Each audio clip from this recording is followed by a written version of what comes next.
right, so today we're going to look at community-based organizations. Okay. These are those, grassroots groups that are working really hard to make things better right where they are. Yeah.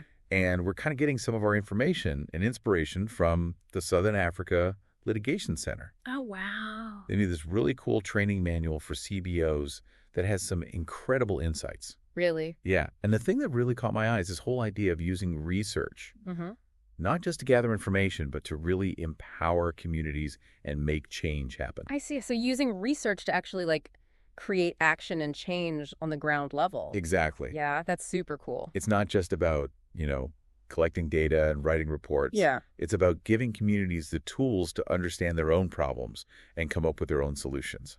It sounds like it kind of flips the script on how we usually think about research. Totally. And that's actually what they call it. It's called critical participatory action research. Wow, that's a mouthful. I know, right?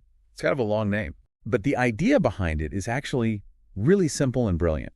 Okay, I'm intrigued. Break it down for me. So basically, it's all about putting the community in the driver's seat. Okay. From the very beginning, they're the ones who are identifying the challenges they're facing. Right. They're the ones who are coming up with the research questions. They're collecting the data, and they're the ones who are ultimately responsible for making change happen based on what they find. So it's not like researchers coming in from the outside and telling the community what their problems are and how to solve them. Exactly. It's the opposite of that. Interesting. And I think that's what makes this approach so powerful. Yeah, I can see that. Because it's coming from within the community itself. Right. It's like homegrown solutions to homegrown problems. Exactly. And that's where that word critical comes in. Okay, so what does that mean in this context?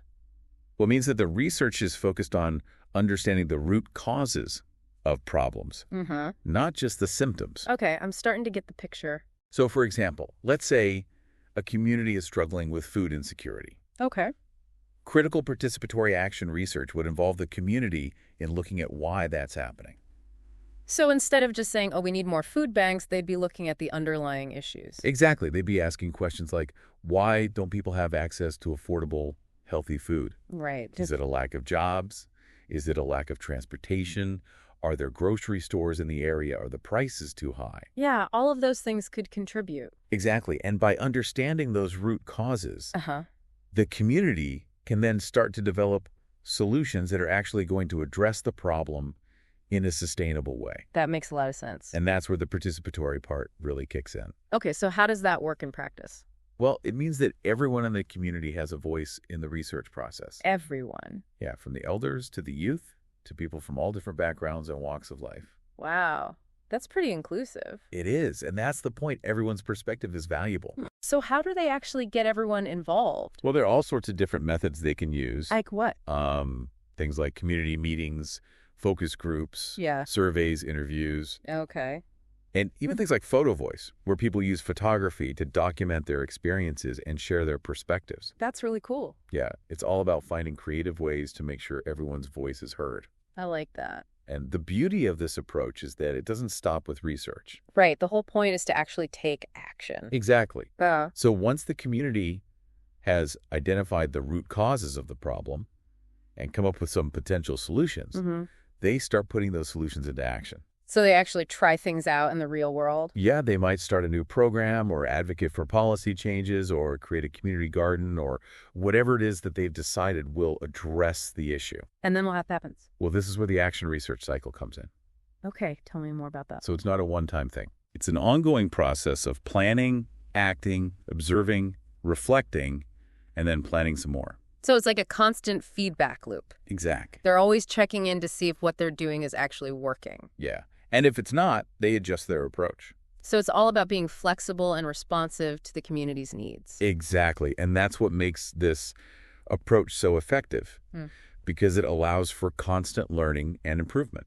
It sounds like it could be really empowering for communities. It absolutely is, because it gives them the tools to take control of their own destinies. And to create real lasting change. Exactly. And that's why I think this approach is so important, even if you're not directly involved with a CBO. How so? Well, I think understanding this approach can help you be a more informed citizen. Okay. You'll start to see community issues through a different lens. You'll start to recognize the systemic factors at play. I see. And you'll be better equipped to support or even get involved with CBOs that are doing this kind of work. That's a great point. And who knows, maybe it'll even inspire you to take action in your own community. Yeah. What issues do you see that could benefit from this kind of collaborative problem solving? It's a great question. I think there are a lot of possibilities. Yeah, for sure. And I'd love to hear from our listeners what issues they see in their own communities that could benefit from this approach. Yeah, me too. So if you have any thoughts, definitely share them with us. Yeah, we'd love to hear from you.